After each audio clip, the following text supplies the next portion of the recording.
In the labyrinthine corridors of human psychology and power dynamics, there exists a fundamental truth that separates those who rise to positions of influence from those who remain perpetually subjugated by the opinions and judgments of others. This truth, as immutable as the laws of physics, states that criticism serves as a dividing force in human society. It destroys the weak while simultaneously hardening and strengthening the powerful. To understand this phenomenon, one must first grasp the essential nature of weakness and strength as they relate to psychological resilience and self-perception. The weak, in this context, are not necessarily those lacking in physical prowess or material resources, but rather those who have constructed their sense of self upon the fragile foundation of external validation. These individuals live in a perpetual state of dependence upon the approval and acceptance of others, making them vulnerable to every slight, every criticism, and every negative judgment that comes their way. Consider Marcus, a middle manager in a large corporation who had always prided himself on being well liked by his colleagues. Throughout his career, he had carefully cultivated relationships, avoided controversial decisions, and sought consensus in every situation. His identity was inextricably linked to the positive feedback he received from others. When the company underwent restructuring and Marcus found himself the target of criticism for his department's declining performance, something within him began to crumble. The criticism didn't merely challenge his decisions, it attacked the very core of his self-worth. Each meeting became an ordeal. Every questioning glance from a subordinate felt like a dagger. The criticism that should have served as valuable feedback instead became a poison that seeped into every aspect of his professional and personal life. Marcus began to question not just his decisions, but his fundamental worth as a human being. He became paralyzed by the fear of making mistakes, leading to even more criticism and creating a downward spiral that ultimately resulted in his resignation from a position he had worked decades to achieve. This is the fate of the weak when confronted with criticism: total psychological destruction.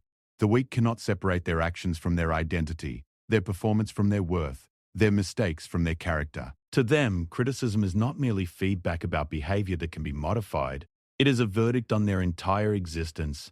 They perceive every critical comment as confirmation of their inadequacy, every negative evaluation as proof of their fundamental flaws. But there exists another category of individuals entirely: those who have learned to transmute the base metal of criticism into the gold of strength and resilience.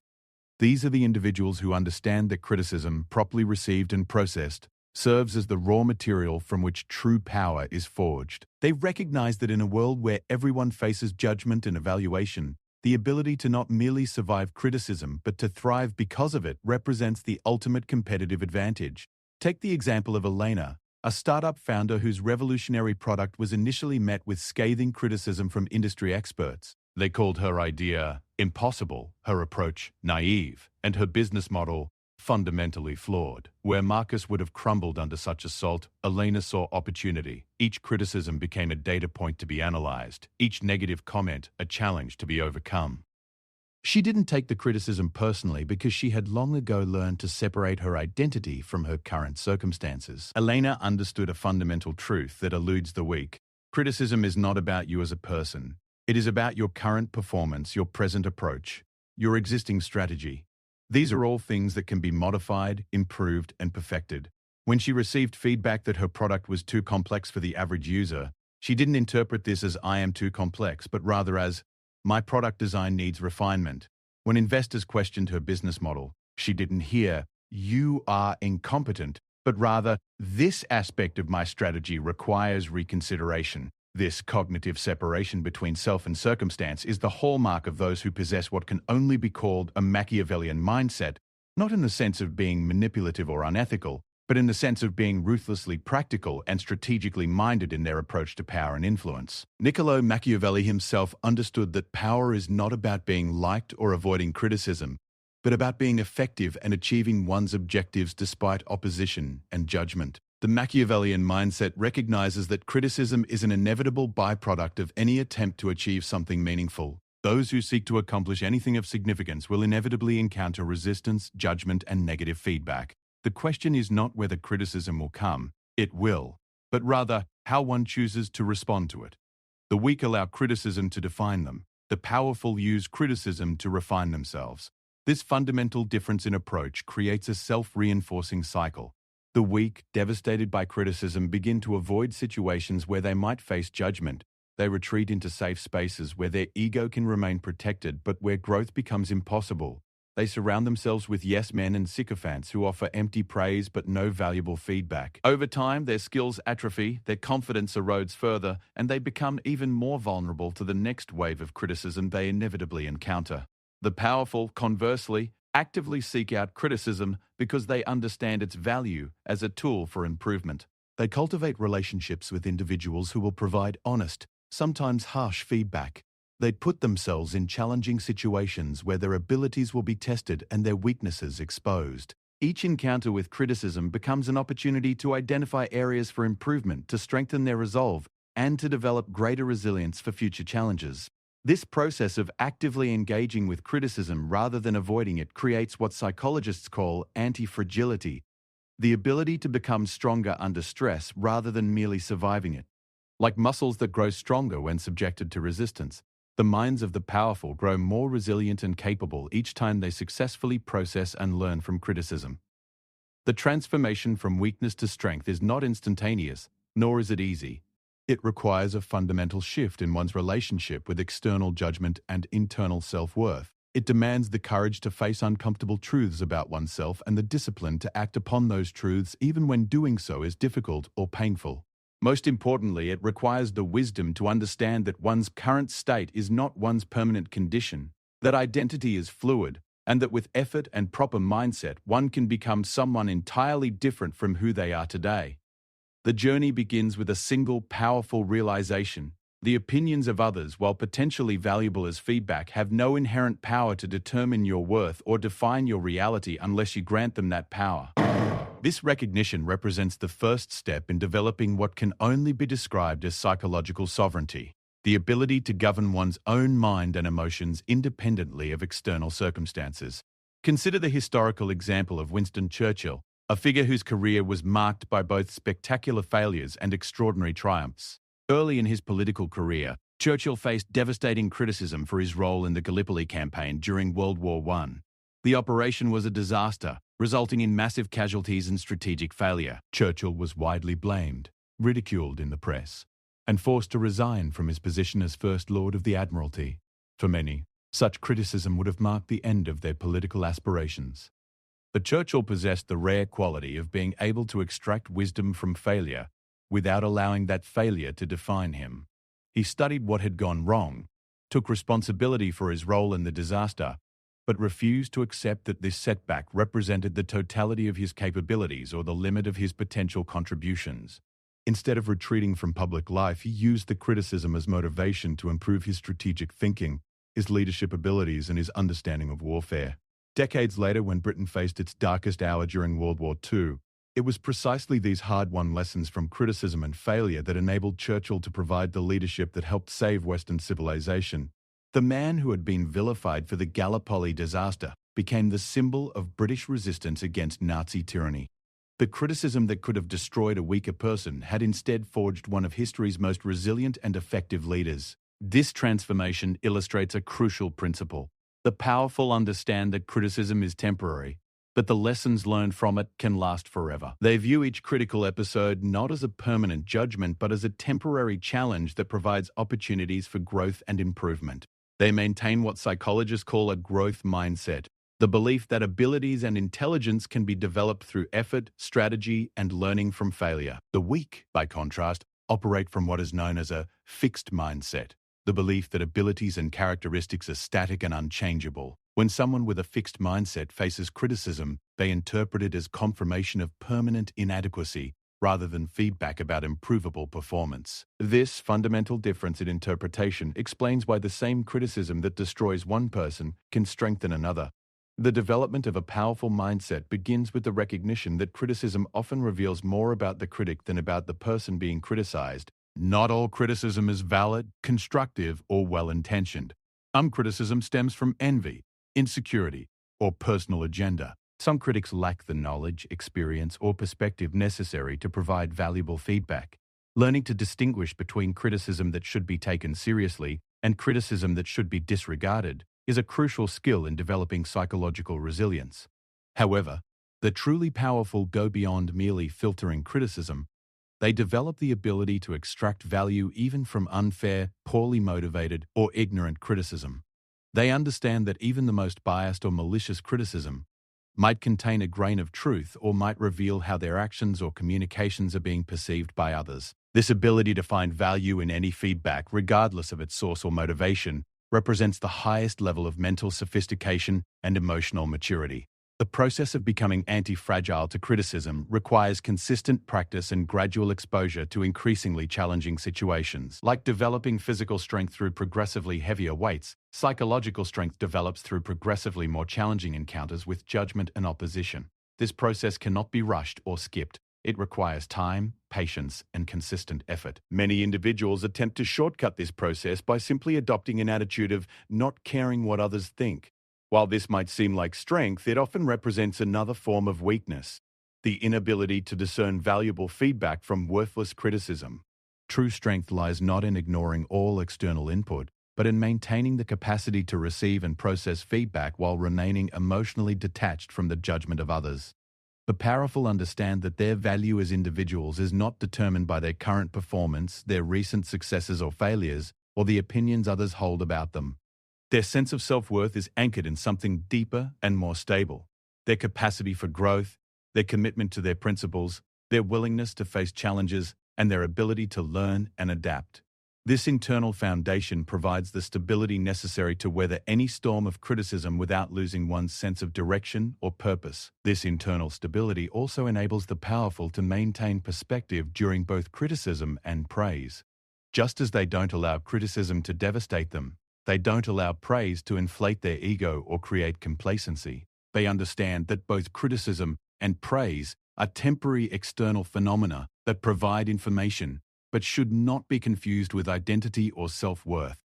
The cultivation of this balanced perspective requires ongoing self-reflection and honest self-assessment. The powerful regularly examine their own motivations, acknowledge their weaknesses, and work systematically to address their shortcomings. This self-awareness serves as a buffer against criticism because it becomes difficult for others to tell them anything about themselves that they haven't already recognized and accepted. Furthermore, this self-awareness enables them to receive criticism with genuine curiosity rather than defensive reaction. When someone points out a flaw or weakness, their first response is not to defend or justify, but to examine whether the criticism contains truth that they had not previously recognized.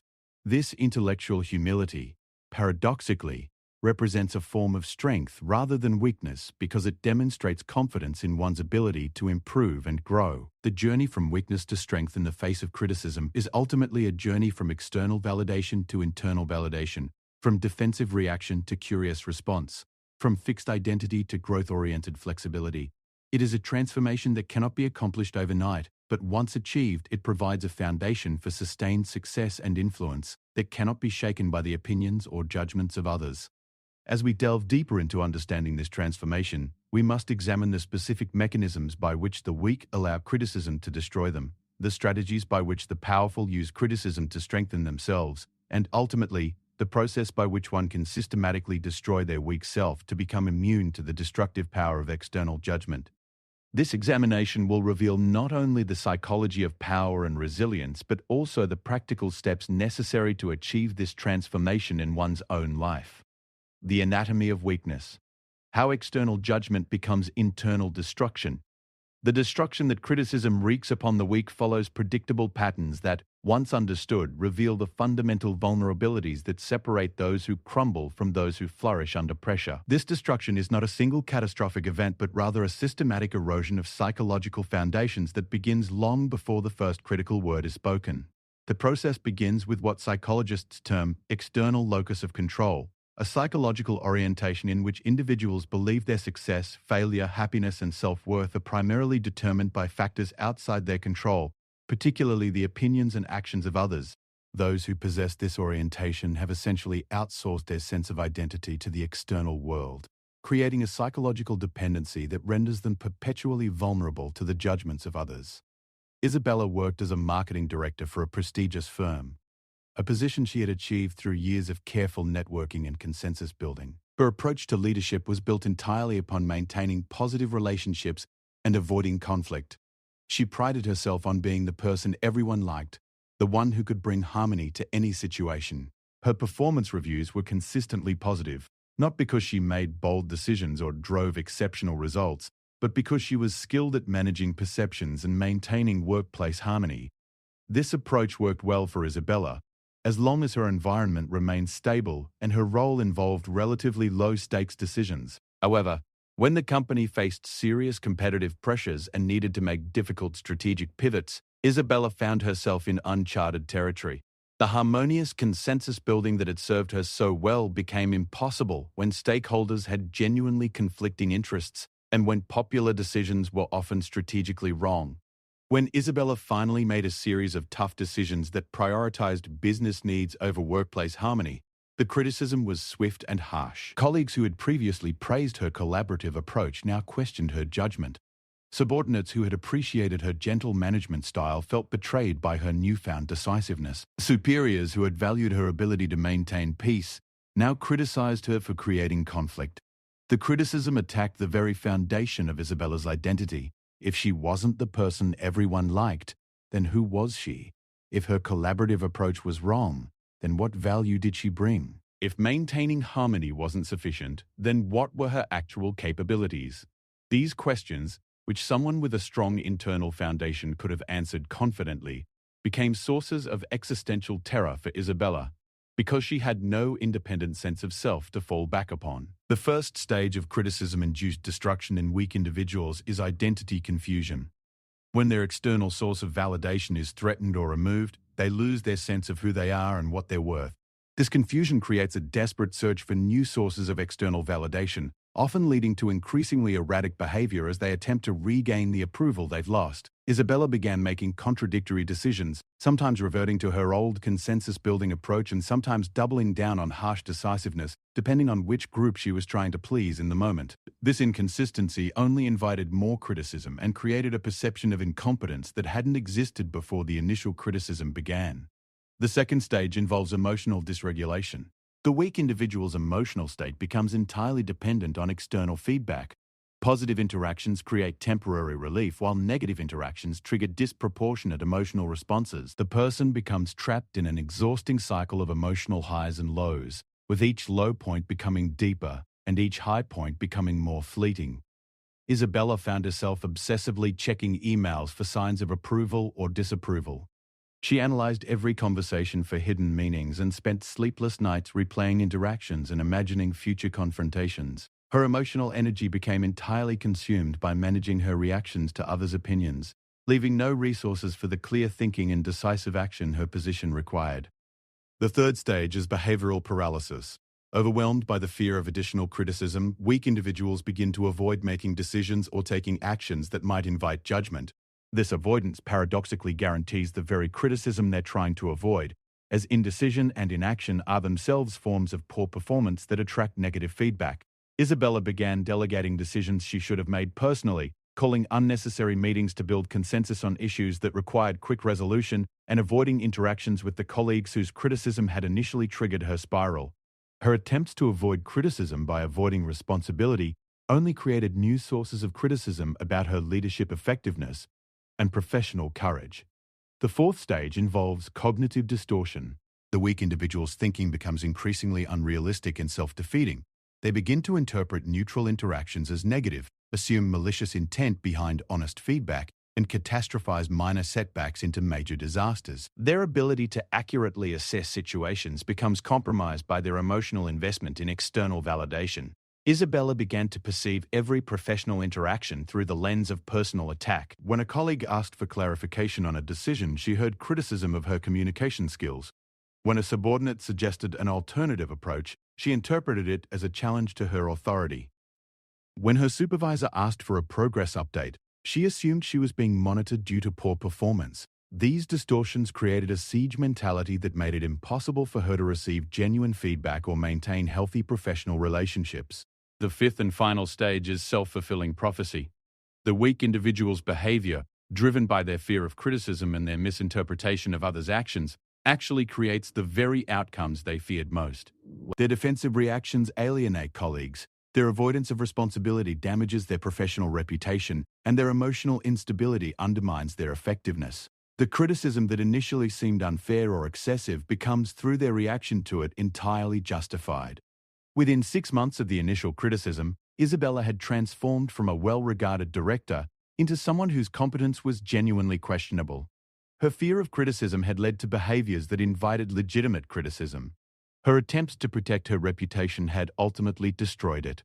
The external validation she had sought so desperately became completely unavailable because her pursuit of it had made her genuinely difficult to work with and professionally ineffective. This destructive cycle reveals the fundamental vulnerability of those who build their identity on external validation. They have no stable foundation to return to when that validation is threatened. Like a building constructed on sand, any shift in the ground beneath them causes total collapse. The criticism doesn't destroy them because it's particularly harsh or unfair. It destroys them because they have built their entire sense of self on something inherently unstable and beyond their control. Understanding this process illuminates why certain individuals seem particularly vulnerable to criticism, while others appear almost immune to it. The vulnerable have created a psychological structure that amplifies the impact of external judgment, while the resilient have built their identity on foundations that cannot be shaken by others' opinions. The weak also share certain cognitive patterns that make them particularly susceptible to criticism-induced destruction. They tend to engage in personalization, the tendency to interpret events as more related to themselves than they actually are. When a project fails or a goal isn't met, they assume personal responsibility even when multiple factors were involved. When someone is in a bad mood or gives curt feedback, they assume they have somehow caused this reaction. This personalization extends to their interpretation of criticism itself. Where a resilient person might hear, "This approach isn't working," and understand it as feedback about strategy, the weak person hears, "You aren't working," and interprets it as condemnation of their fundamental worth. This cognitive error transforms every piece of feedback into an existential threat. The weak also demonstrate catastrophic thinking, the tendency to imagine worst-case scenarios and treat them as inevitable outcomes. A single negative performance review becomes proof that their career is over. One critical comment from a colleague becomes evidence that they're universally disliked. A failed project becomes confirmation that they're incompetent at their profession. This cognitive pattern ensures that even minor criticism generates major psychological distress. Perhaps most destructively, the weak engage in mind reading, assuming they know what others are thinking about them without any evidence to support these assumptions. They interpret facial expressions, tone of voice, and behavioral cues as confirmation of negative judgments. This leads them to react defensively to criticism that hasn't even been expressed, creating conflicts where none existed and alienating people who hadn't initially planned to criticize them. These cognitive patterns create a feedback loop that amplifies the destructive power of criticism. The weak person's interpretation of events generates negative emotions, which influence their behavior, which creates negative reactions from others, which confirms their fears and strengthens their maladaptive cognitive patterns. Each cycle makes them more vulnerable to the next wave of criticism and less capable of responding to it constructively. The weak also tend to have what psychologists call contingent self-worth. Their sense of value depends entirely on their performance in specific domains or their standing with particular people. This creates an exhausting existence where self-esteem fluctuates wildly based on external circumstances. When those circumstances include criticism, the result is often psychological devastation, because the criticism attacks not just their performance, but their entire sense of worth as human beings.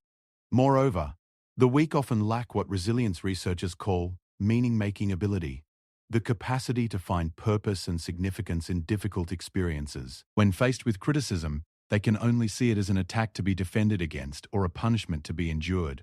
They cannot perceive it as information to be learned from, feedback to be integrated, or a challenge to be overcome. This limited perspective ensures that criticism can only have negative effects because they cannot conceive of any positive outcomes from the experience. The tragedy of weakness in the face of criticism is that it is entirely unnecessary. The destructive patterns that characterize weak responses to criticism are learned behaviors, not inherent traits. They are cognitive habits, not genetic destinies. They are psychological choices, even if unconscious ones, not immutable characteristics. This means that anyone currently trapped in patterns of weakness can learn to respond differently, but only if they first understand the mechanisms of their current responses and commit to the difficult work of changing them. The transformation from weakness to strength requires not just understanding these patterns, but actively working to disrupt them. It requires developing new cognitive habits, new emotional regulation skills, and new behavioral responses. Most importantly, it requires building a new foundation for identity, one that cannot be shaken by external judgment because it is anchored in internal values, personal growth, and self-determined worth. As we examine how the powerful transform criticism into strength, we will see that they have developed precisely these capabilities. They have learned to interrupt the destructive cycles that trap the weak, and have built psychological resources that allow them to extract value from even the harshest criticism. Their approach reveals not only what is possible for human resilience, but also the specific steps necessary to achieve such transformation. The alchemy of power. Transmuting criticism into strength. The fundamental difference between the weak and the powerful lies not in their exposure to criticism. Both face judgment, opposition, and negative feedback, but in their response to these experiences. While the weak allowed criticism to confirm their fears and reinforce their limitations, the powerful have developed a sophisticated psychological alchemy that transforms criticism into the raw materials of strength, wisdom, and influence. This transformation begins with a radically different interpretation of what criticism actually represents. Where the weak see criticism as an attack on their fundamental worth, the powerful recognize it as information about the external world, specifically information about how their actions, communications, or strategies are being perceived and received by others. This cognitive reframing immediately removes the emotional charge from criticism and allows for rational, strategic analysis of the feedback being provided. Consider the approach of Alexandra, a technology executive who faced intense criticism when she decided to pivot her company's core product strategy in response to changing market conditions. The decision was controversial internally, with several senior engineers publicly questioning her technical understanding and strategic vision. Industry analysts criticized the move as reactive rather than innovative. Competitors seized upon the controversy to suggest that her company was losing its way under her leadership. Rather than interpreting this criticism as evidence of her inadequacy, Alexandra viewed it as valuable market research. The criticism from her engineers revealed that she needed to communicate her technical rationale more clearly and involve her team more thoroughly in the strategic analysis that had led to her decision. The criticism from analysts showed her that she needed to craft a more compelling narrative about how the pivot aligned with long-term industry trends. The criticism from competitors confirmed that her move had created uncertainty in the market, uncertainty that could be leveraged to her advantage if she executed well. This interpretation of criticism as information rather than attack is the first principle of what can be called criticism alchemy, the systematic process by which powerful individuals transform negative feedback into competitive advantage.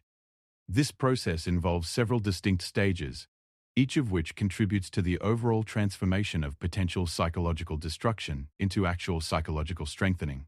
The first stage is emotional detachment. The powerful have learned to separate their immediate emotional reaction to criticism from their analytical response to it. They acknowledge that being criticized triggers natural defensive reactions, anger, hurt, embarrassment, but they do not allow these emotions to drive their behavior or cloud their judgment. Instead, they create psychological space between the criticism and their response, allowing time for rational analysis. Alexandra's immediate reaction to the engineering team's public criticism was anger and embarrassment.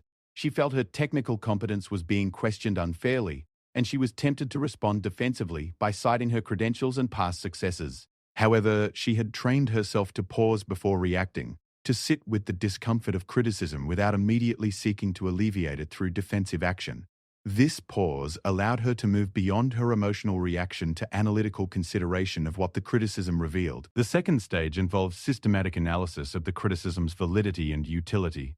The powerful do not assume that all criticism is valid, but neither do they dismiss it automatically. Instead, they examine each critical point to determine whether it contains useful information. Regardless of the critic's motivation or delivery method, they ask themselves, what does this criticism tell me about how my actions are being perceived? What assumptions might I have made that are being challenged? What information might I be missing that would make this criticism more understandable?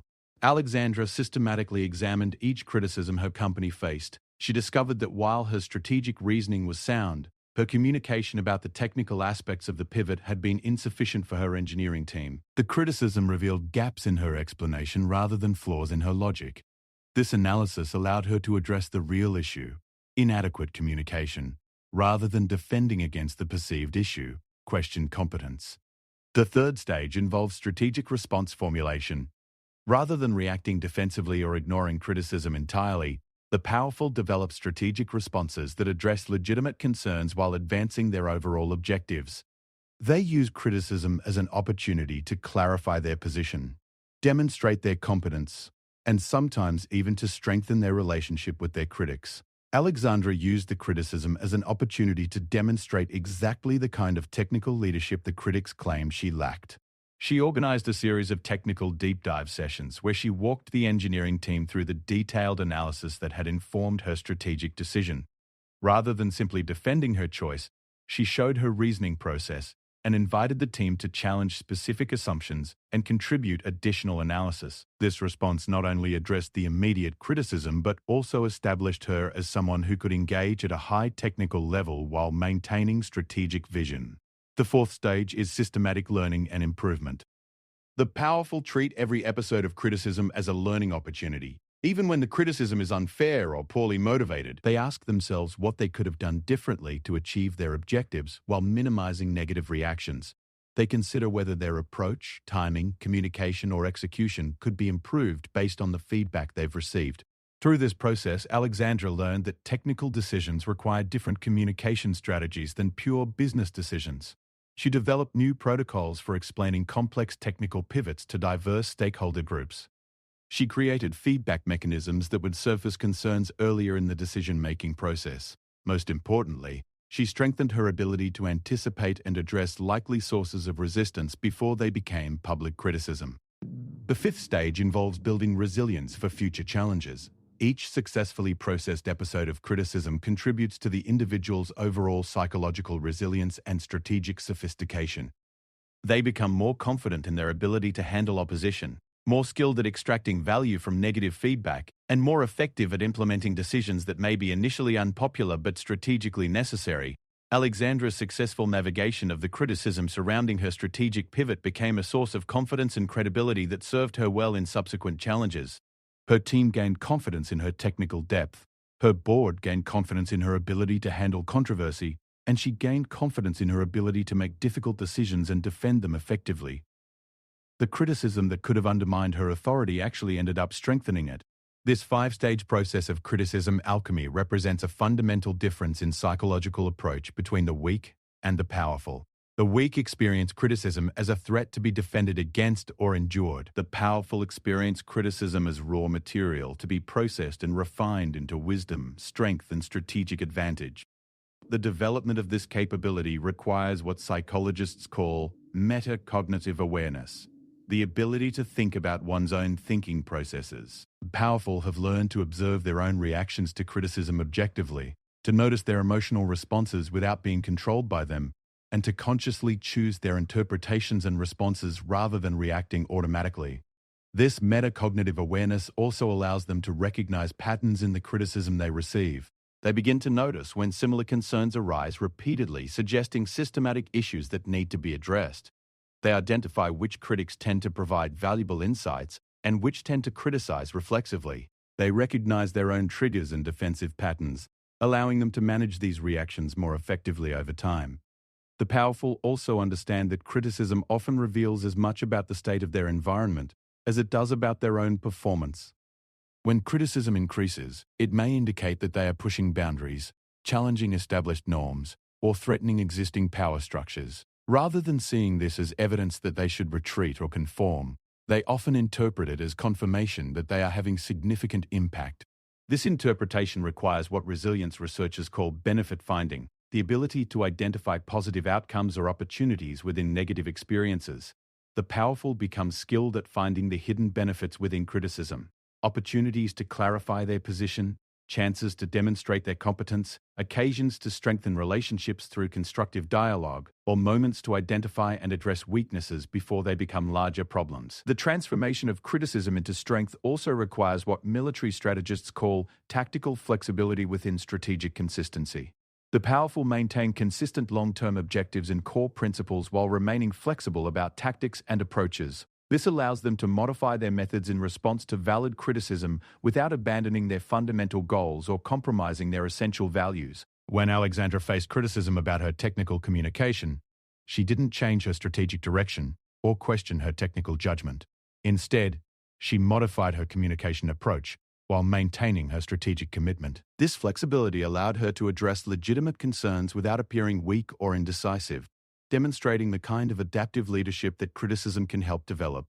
The powerful also develop what can be called criticism literacy, the ability to distinguish between different types of criticism and respond appropriately to each. They learn to recognize the difference between constructive feedback aimed at helping them improve and destructive attacks aimed at undermining their confidence or position.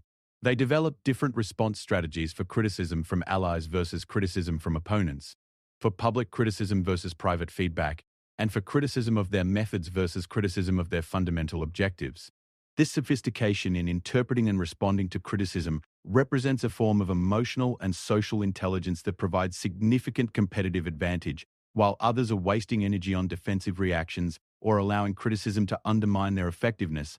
The powerful are systematically extracting value from every interaction and using that value to improve their performance and strengthen their position. Perhaps most importantly, the powerful understand that the ability to handle criticism effectively is itself a source of power and influence. Others notice who remains calm under pressure, who can receive feedback gracefully, and who becomes stronger rather than weaker when challenged. This reputation for resilience attracts allies, intimidates opponents, and creates opportunities for leadership that would never be available to those who crumble under criticism. The ultimate goal of criticism alchemy is not merely to survive negative feedback, but to become so skilled at processing and learning from it that one actually seeks it out. The most powerful individuals actively solicit criticism because they understand its value for continuous improvement and strategic advantage.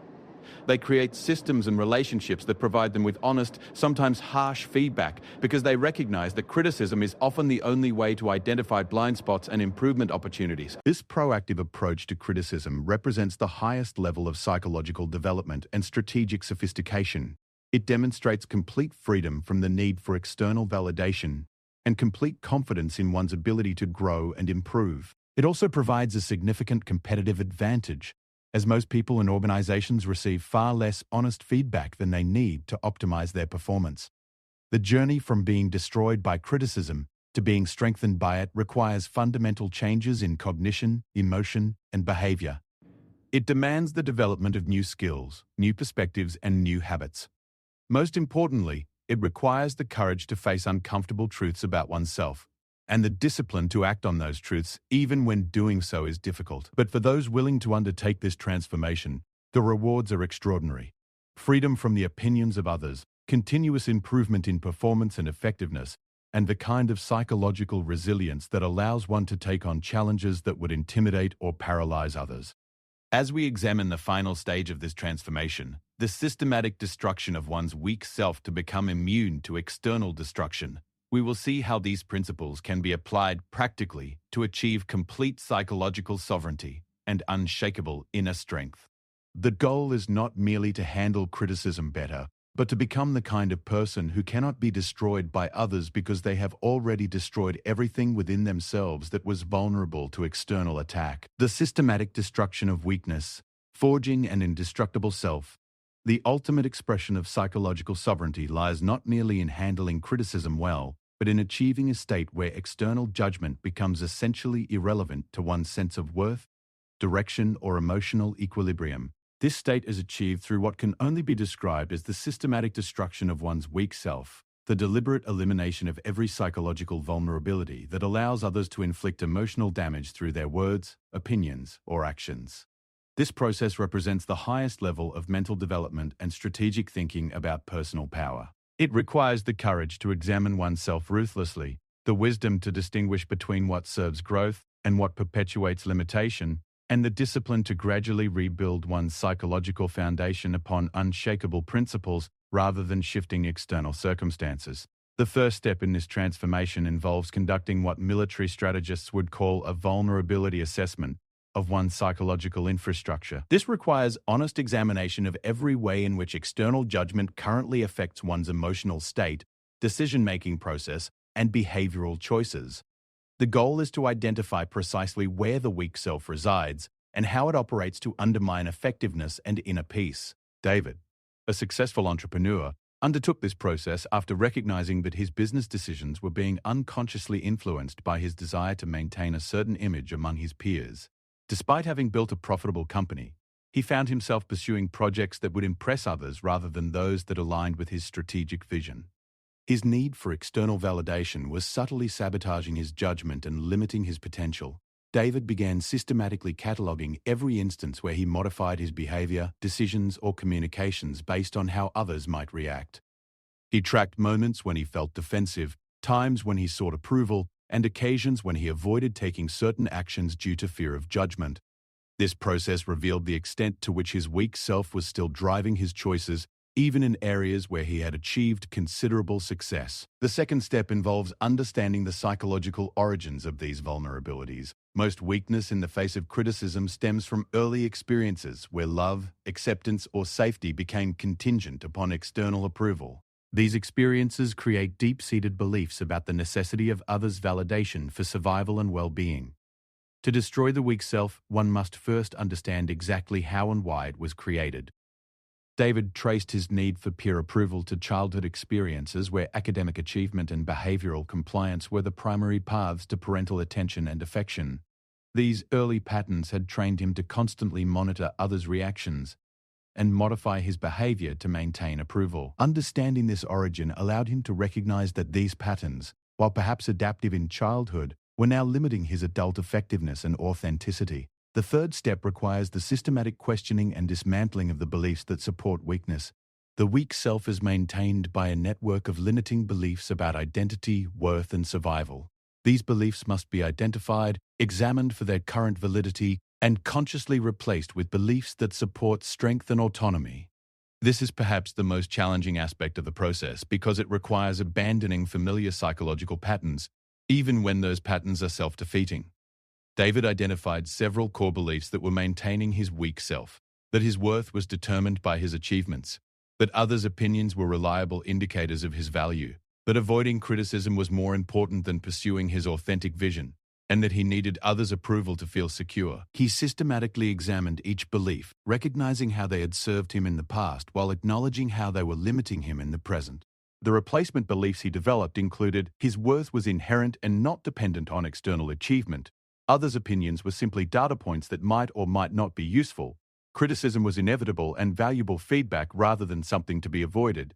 And his security came from his ability to adapt and grow rather than from others' approval. This cognitive restructuring represented the foundation of his transformation. The fourth step involves deliberately exposing oneself to the kinds of judgment and criticism that previously triggered defensive reactions. This is the practical application of the philosophical principle that one becomes stronger by voluntarily confronting what one fears. The goal is not to seek out abuse or unnecessary conflict, but to systematically desensitize oneself to criticism while building competence in handling challenging interpersonal situations.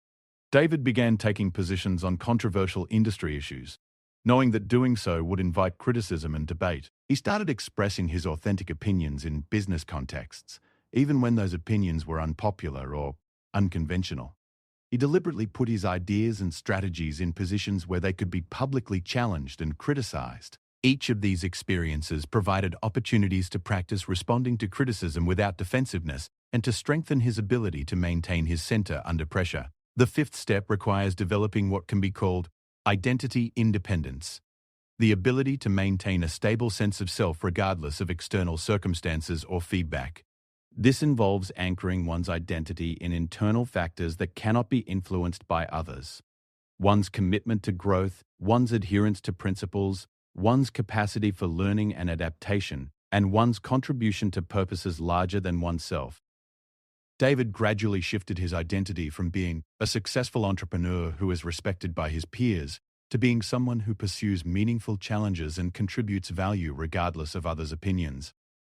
This shift freed him from the need to maintain any particular image or reputation and allowed him to make decisions based purely on strategic and ethical considerations rather than impression management.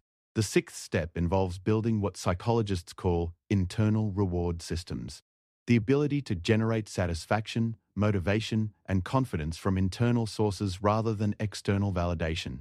This requires developing skills in self-assessment, personal recognition of progress, and intrinsic motivation. The goal is to become psychologically self-sufficient in terms of emotional reward and reinforcement. David learned to derive satisfaction from the quality of his strategic thinking rather than others' praise for his decisions. He found motivation in the challenge of solving complex problems rather than in the recognition such solutions might bring. He developed confidence from his ability to learn and adapt rather than from others' expressions of confidence in him. This internal reward system made external validation welcome but unnecessary. The seventh and final step requires regular testing and strengthening of these new psychological capabilities. Like physical muscle that must be regularly exercised to maintain strength, psychological resilience requires ongoing challenge and development. This means actively seeking situations that test one's independence from external judgment and consciously practicing new response patterns until they become automatic. David made it a practice to regularly take unpopular positions, to share vulnerable aspects of his journey, and to make decisions that he knew would be criticized by some of his peers. Each of these experiences strengthened his psychological independence and confirmed his growing immunity to external judgment. Over time, he found that criticism simply bounced off him like rain off a roof, providing information when useful but having no emotional impact regardless of its intensity or source. The result of this systematic process is the achievement of what can only be described as psychological invincibility. The individual who has successfully destroyed their weak self cannot be emotionally damaged by others because there is nothing left within them that is vulnerable to external attack. Their sense of worth is internally generated, their direction is internally determined, and their emotional state is internally managed. This transformation provides extraordinary freedom and power. Decision-making becomes purely strategic because it is no longer contaminated by concerns about image management or approval seeking. Communication becomes more authentic and effective because it is no longer filtered through fear of judgment. Relationships become healthier because they are based on genuine connection rather than mutual validation. Performance improves because energy previously wasted on managing others' perceptions can be redirected toward achieving meaningful objectives. Perhaps most importantly, this transformation creates what can be called leadership magnetism. Others are naturally drawn to individuals who demonstrate genuine independence from external judgment. Such people project confidence, authenticity, and strength that is impossible to fake and difficult to resist. They become natural leaders not because they seek to control others, but because others naturally seek their guidance and example. The process of destroying one's weak self is not about becoming callous, arrogant, or indifferent to others. On the contrary, it often leads to greater empathy and more effective relationships because it eliminates the defensive barriers that previously interfered with genuine connection. When one is secure in oneself, one can afford to be genuinely interested in others without fear of being diminished or threatened by their success or criticism. This transformation also does not mean becoming immune to learning or improvement. The psychologically invincible individual remains highly receptive to useful feedback and committed to continuous growth. The difference is that they receive this feedback from a position of strength rather than vulnerability, which allows them to process it more effectively and implement it more successfully. The journey to psychological invincibility requires tremendous courage because it involves abandoning familiar patterns and venturing into unknown psychological territory. It demands rigorous honesty about one's current limitations and disciplined effort to develop new capabilities. Most challengingly, it requires the willingness to risk the disapproval of others who may be threatened by such transformation, or who benefit from maintaining others in states of weakness and dependency. However, for those who undertake this journey, the rewards are extraordinary. They achieve a level of personal freedom that most people never experience. They develop capabilities for leadership and influence that cannot be taught through conventional means. They experience a form of inner peace that comes from being truly independent of circumstances beyond their control. Most importantly, they become living examples of what human psychological development can achieve, inspiring others to undertake their own journeys towards strength and authenticity. The man or woman who destroys their weak self cannot be destroyed by others because there is quite literally nothing left within them that is vulnerable to external attack. They have transformed themselves into psychological fortresses that cannot be breached by criticism, judgment, or opposition. They have achieved the ultimate expression of personal power, complete sovereignty over their own mind and emotions. This achievement represents not the end of growth, but the beginning of a new form of development. Once psychological invincibility is achieved, one can pursue even greater challenges, take on larger responsibilities, and contribute to more ambitious purposes without fear of being derailed by others' reactions. One becomes capable of the kind of sustained, high-level performance that creates lasting impact and genuine significance. The systematic destruction of one's weak self is perhaps the most important work any individual can undertake. It is the foundation upon which all other achievements rest, and the prerequisite for genuine influence and leadership. Those who master this process become not merely successful, but truly powerful, not merely resilient, but genuinely free. They embody the ultimate truth that the man who destroys his weak self can never be destroyed by others, for he has eliminated every point of vulnerability through which external destruction could occur. This transformation is available to anyone willing to undertake the difficult work of psychological reconstruction. It requires no special talents or extraordinary circumstances, only the courage to face oneself honestly, the discipline to change established patterns, and the persistence to continue the work even when it becomes challenging or uncomfortable. The price of this transformation is the abandonment of familiar weaknesses. The reward is a form of strength and freedom that most people can barely imagine. In a world where most people remain prisoners of others' opinions and victims of external judgment, those who achieve psychological sovereignty become natural leaders and innovators. They possess the inner strength necessary to pursue unpopular but important goals, the emotional stability required for sustained high performance under pressure, and the authenticity that attracts others and builds lasting influence. They represent the highest expression of human psychological development and the ultimate achievement of personal power, the creation of a self that cannot be destroyed because it has already systematically eliminated everything within it that was vulnerable to destruction. The journey from weakness to invincibility is not easy, but it is possible. It is not quick, but it is achievable.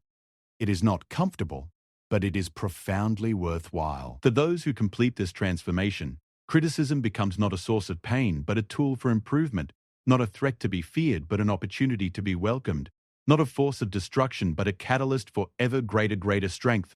They achieve the ultimate victory, complete freedom from the destructive power of others' judgment, and complete confidence in their own ability to navigate any challenge or opposition that life may present.